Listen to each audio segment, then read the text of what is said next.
Hey, have you guys seen that new live-action Moana trailer yet?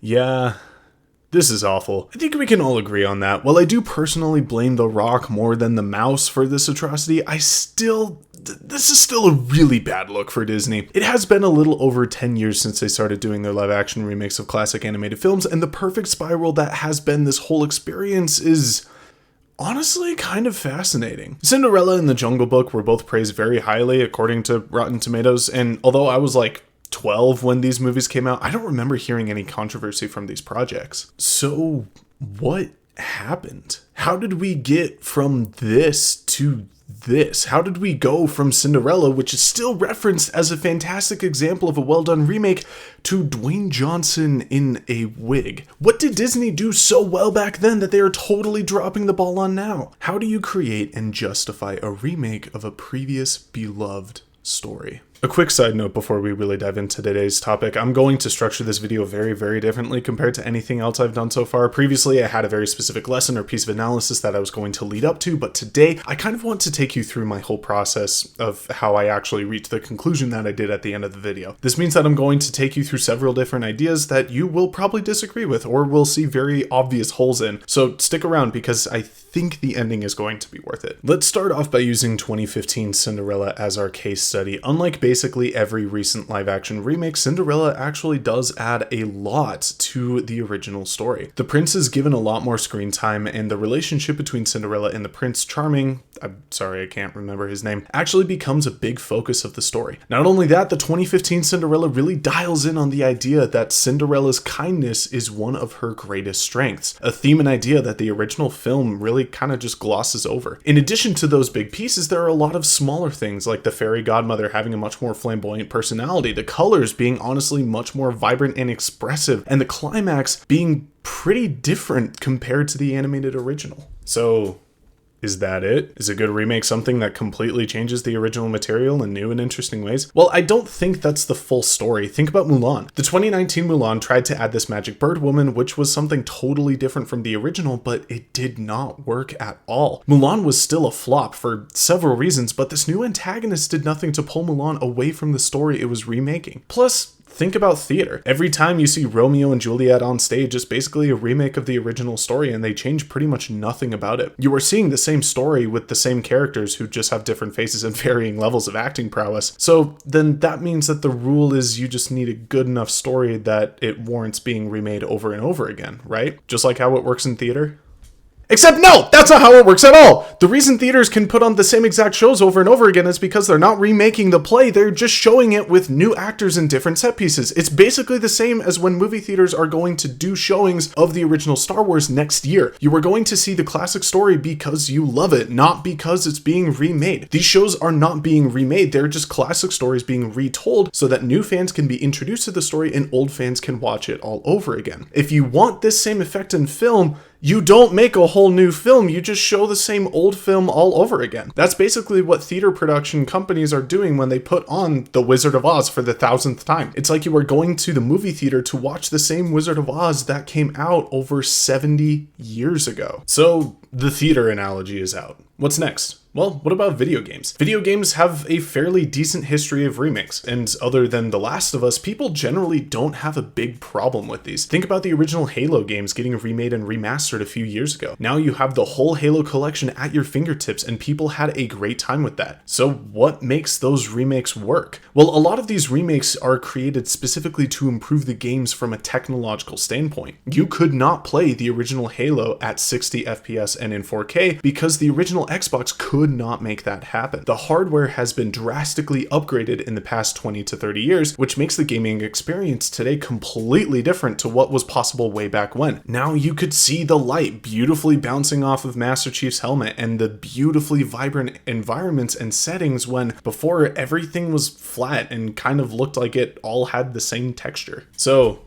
that's it then, right? Technology has made huge advancements, therefore remakes should be totally on the table, right? Well, Actually, Disney already did this way before doing the live action remakes. I'm going to be talking specifically to the Gen Zs and Millennials experience for a second, but do you guys remember Disney Fast Play? For the young movie streamers, Disney Fast Play basically gave you ads of upcoming Disney movies as well as new editions of previous Disney films. These new editions would be something like Peter Pan Platinum Edition, see the old film digitally restored, as well as bonus features like games and behind the scenes documentaries. These remastered editions were only possible because of the growth in technology from when the film first released to now, which almost perfectly lines up to our video game example. But what does that actually say about the remakes of today? Well, I think video games give us a really good metric for what the mechanics of remaking films should actually be like, but I think a great example of the artistic side of remakes is actually exemplified in literature. Unlike the theater example I tried to pull earlier on in this thought experiment, books are much more similar to film in the way that the media is consumed. Instead of having to go to the theater to enjoy the story, you buy the book and you have the book and you can read the book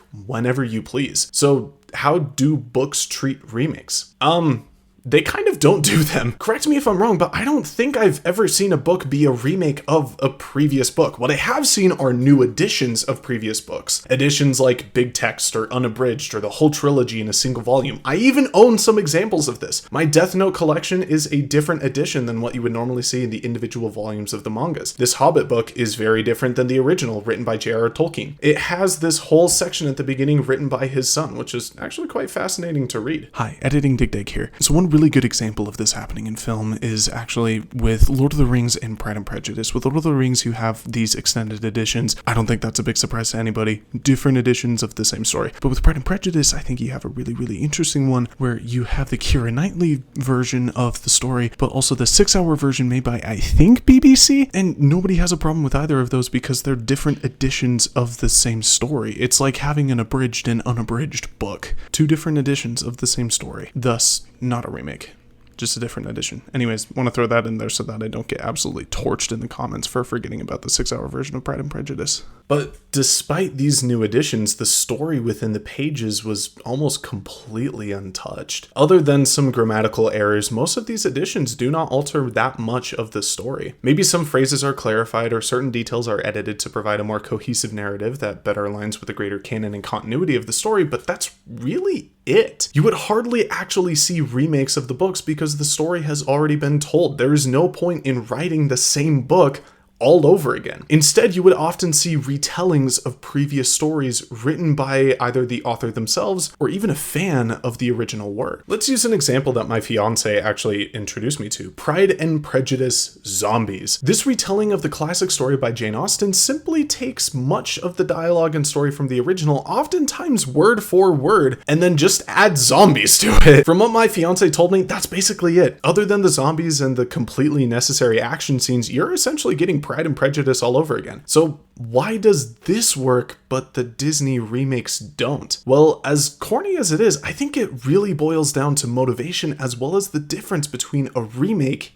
and a retelling. Let's actually go backwards on this. Remakes and retellings are two very different things. A remake takes the structure and characters and plot and setting and tone and themes and pretty much every aspect of the story apart from only a handful of things and does them all over again. Retellings, on the other hand, only copy over a handful of elements but play around with everything else. This is going to be a weird example, but think of the Undertale fan-made alternate universes. These AUs only ever copy the characters and most of the time also copy over the setting and plot. Literally everything else is fair game. The tone, the themes, the visuals, sometimes even straight up the entire concept of the story and world in the first place. What the creators of these AUs did is they looked at the original story, asked what was missing, and then added into the world. What if Undertale was actually horror? What if Papyrus was actually the one judging Chris instead of Sans? What if the personalities of all of these characters were swapped between each other? Well, you can debate the quality of these worlds, their characters, and the stories they tell. By concept and design, most of these work mechanically because the creators are trying to add to the story already told instead of copying over what has already been done. Now,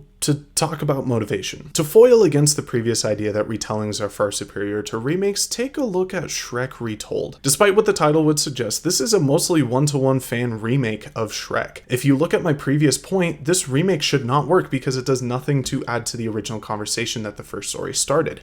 Except it kind of does. Shrek Retold works because it is less about the actual story being told and more about the fans who fell in love with the story in the first place. Shrek Retold is not trying to remake Shrek. That story already exists, but it is instead offering a love letter to the creators that brought Shrek to life in the first place. This is not motivated by money or copyright law, but by a love and adoration for the original story. These people love Shrek, and so they invoke the greatest form of flattery by imitating and remaking that great story. I'm sure you could think about more examples than just Shrek Retold. There was this one guy I remember who loved Indiana Jones so much that he made a shot-for-shot remake of the first movie and everyone was fine with it. The reason why these remakes work is because they are created out of love and gratitude for what the story means to these fans. The reason why Cinderella worked is because it actually had something of substance to add to the original story, allowing for it to stand on its own. They wanted to show that Cinderella is a strong and courageous protagonist and that her relationship with the prince was far more than just a one-night dance that went wild. None of these remakes are made out of love, and each one is actually unable to stand without the stories that came before it. The Lion King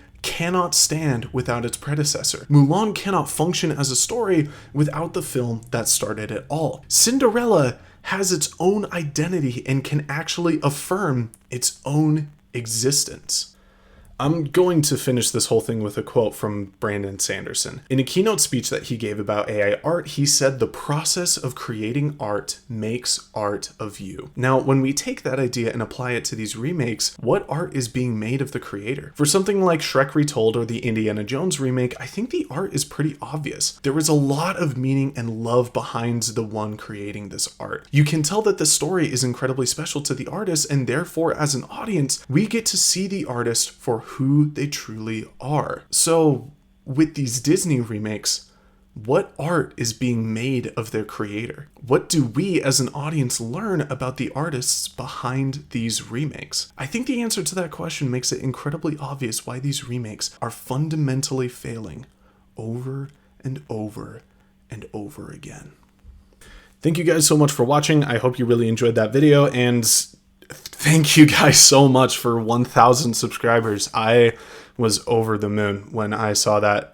Thank you guys so much for all the support, and I hope that you will have a blast with future videos and projects. I'll see you next time. Remember to subscribe and like the video.